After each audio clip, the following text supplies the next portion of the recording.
Here we are at the dealership. You think you just saw the car inside? I think I did. I think you did too.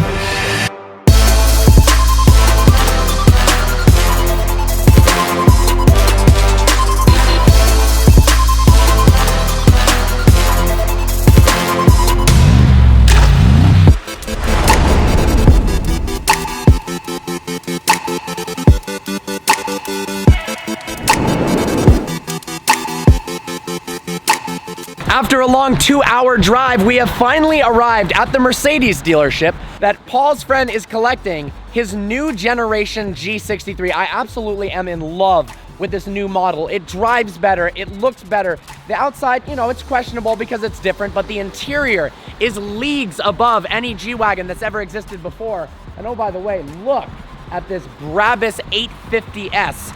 I imagine it has somewhere around 850 horsepower, and it's a heck of a lot cooler than my S-Class was, but damn, let's go inside. To my right over there is the new G63, but I had to point out this absolutely gorgeous E63. And look at that AMG GT. All right, let's go check out the G.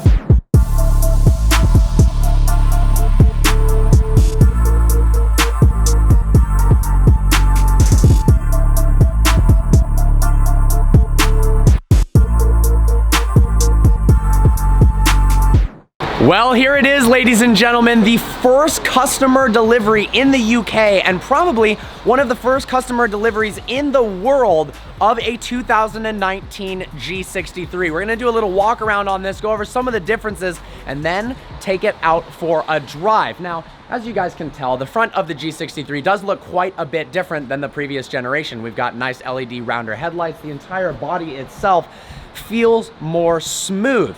Now, originally when it came out, a lot of people were a bit concerned, like, oh, it's not as square as it used to be, but in the flesh, this thing looks so much better than the previous generation car. And check out the spec on this. All black looks fantastic, and I asked the owner about the wheels, and it turns out these wheels, even with the satin black, are stock from the factory. Those are the base wheels.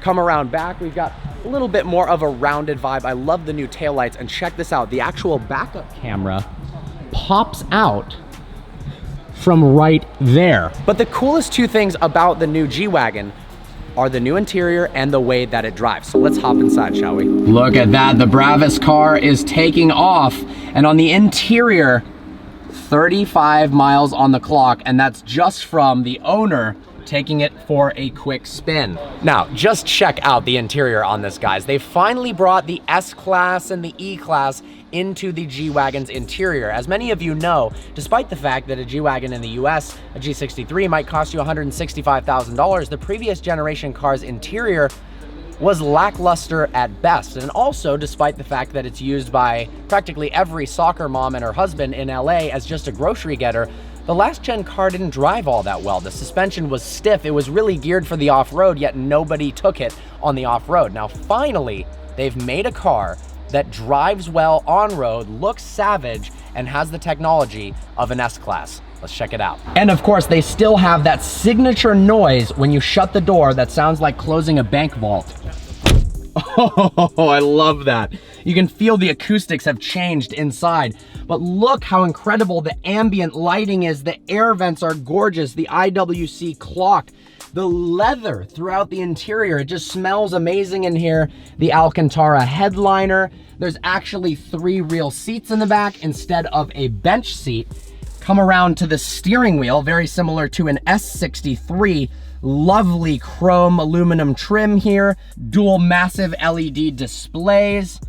I'm in love with this thing. Now, I'm going to be going on a car launch in about 10 days of a vehicle that I'm thinking of replacing the E63 with. However, being inside of this, I could totally see myself driving a new G63. Although in the US, it's gonna be a while before we take delivery of any of them, but oh, I'm in love with this car already. So this is Daryl from EV Hire, and I just gotta say congrats, dude. Thanks, man. Not only does he have the first customer delivery car in the UK, you can also rent this. Yep. So evhire.co, I'm probably gonna sign up and rent it. I guess we're doing the initial rental right now, but the fact that you just got one of the rarest cars I've seen from Mercedes in a beautiful spec and people can actually rent it and have it delivered to your door, it's pretty special. Thanks, man.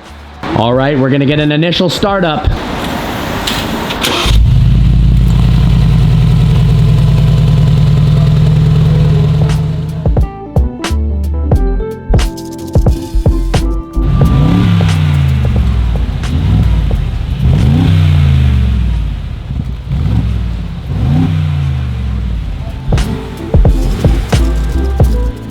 That sounds absolutely epic and exactly the way an AMG should. I mean, guys, tell me that doesn't look like one of the coolest SUVs you've ever seen in your entire life. And I guarantee if you have reservations about the more circular, smoother angles of the car, they're all eradicated when you see it in person. Look, Paul's already on the gram.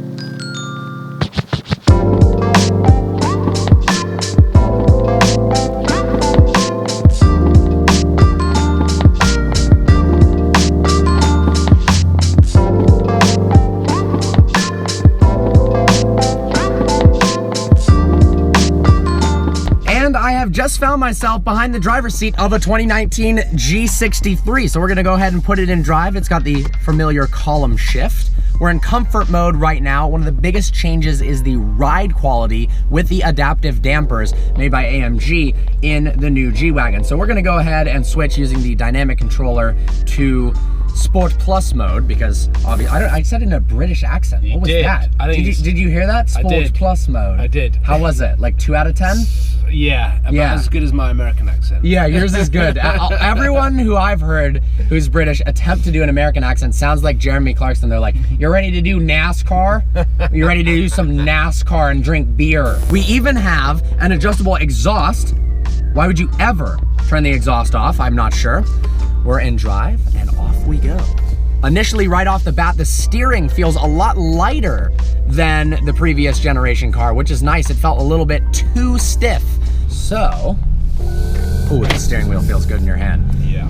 Initially, right off the bat, you can just hear that rumble. It's just, oh, it's fantastic. The driving position in a G63 is unbelievable. He talked a bit about this in his video, but you just feel so commanding, so powerful behind the wheel of one of these because you have this massive vertical windshield and you just feel like you can see over anything. And because we're in a 5,500 pound massive G-Wagon, you also feel like you could crush anything if you need to. Now, we don't plan on doing such things, but if you needed to, it is available. So what powers this thing? Well, no, it's not a 6.2 liter naturally aspirated V8 like the name G63 would suggest. It's actually a 4 liter twin turbocharged V8, quite like the E63 AMG has. 577 horsepower, but the craziest part is 627 pound-feet of torque. 627. That is unbelievable. And that means despite this weighing 5,500 pounds, it can do 0 to 60 in 4.4 seconds. And that's Mercedes' estimate, so I imagine it's probably closer to 4.1 or 4.2. Now we've got a 9-speed TCT speed shift transmission, which I imagine, yep, that flicks through gears quite fast.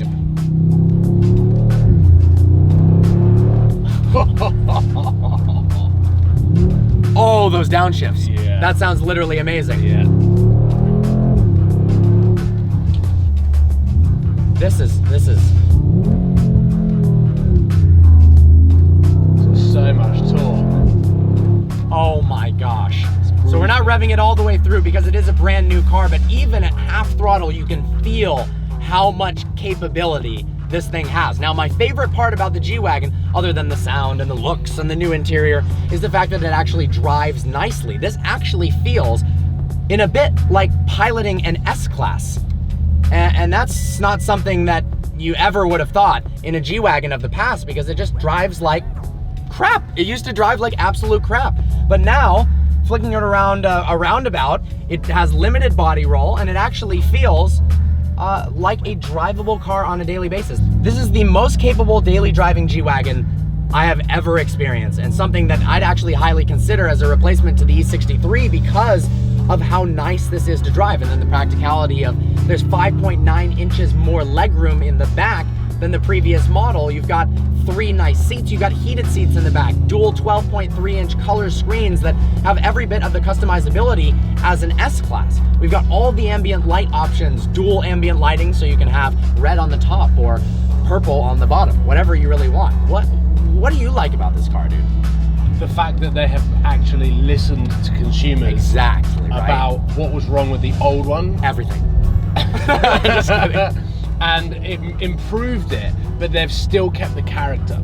You know, in some cars, you've got too many computers, or they try and refine too much. Yeah. And it becomes a little bit unemotional. You are disconnected. You don't feel everything, but this still feels like a G-Wagon. It does. But they've just improved what needed improving and made it a fundamentally much better car. I'll go as far as saying this is one of the largest improvements of any vehicle I've felt in a long time. Yeah. I've driven a lot of last generation G-Wagons, and I do love them. You don't like them. No. The reason I love them is just because they make no sense. They're so intense, the off-road capabilities, and the sound when you just close the door or you lock and unlock it, it sounds like rifles. Yeah. But I would never have owned one because of the driving experience. Yeah. But now this is like, what part of this doesn't make sense? Yeah. Other than, yes, it starts at 150 grand. It's a very expensive vehicle. It is a very expensive car. But if you can stomach that, might be one of the best daily driving, ultimate fast SUVs out there. Yeah, yeah. And then you can literally like go canyon crawling in it, like over the rocks. Over the rocks. Not around the rocks.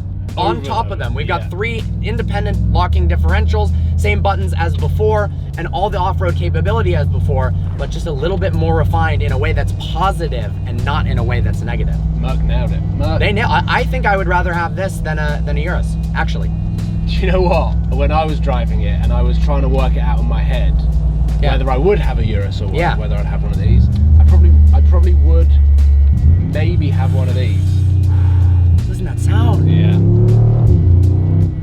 But the sound in this car fits this car perfectly. In the Urus, it should have been a V12. It should have been. They put the wrong engine in it. Absolutely. So it sounds like an RS7. I'm saying RS7 because it's an American audience. I was going to say RS6 because you don't get RS6 in the UK. No, we don't, which is very unfortunate. It's very unfortunate. It's RS6 engine. It sounds like an RS7 because it has a 4-liter twin-turbo V8. This sounds identical.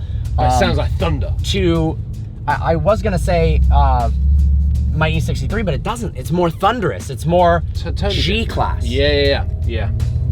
This is just right. They nailed it. They really nailed it. Oh man, I'm gonna have to step out of this car and I can't make this turning radius. Do some math. I can't. Yeah, let's just go talk to them about what the lease payments on one of these is like. Yeah, you bought a UK iPhone. Look at this. Look how beautiful the backup camera is. This is actually a step better than my E63 is, because you've got a dual screen, massive backup camera helping you park your Goliath of a machine. Mercedes, I'm pumped about this. I am excited. I am properly. No, that was awful. This is properly brilliant. It's mega. It's simply mega. Let's drift it. Chris Harris. All right, cool. Let's hop out now that I've referenced way too many people.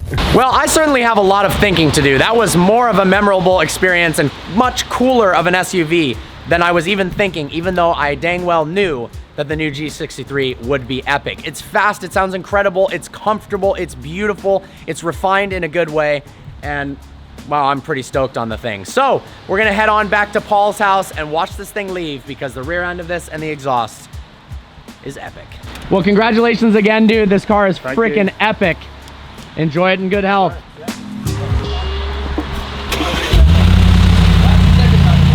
Well guys, I hope you enjoyed today's video. Like always, please browse the channel and subscribe. I look forward to seeing you next video.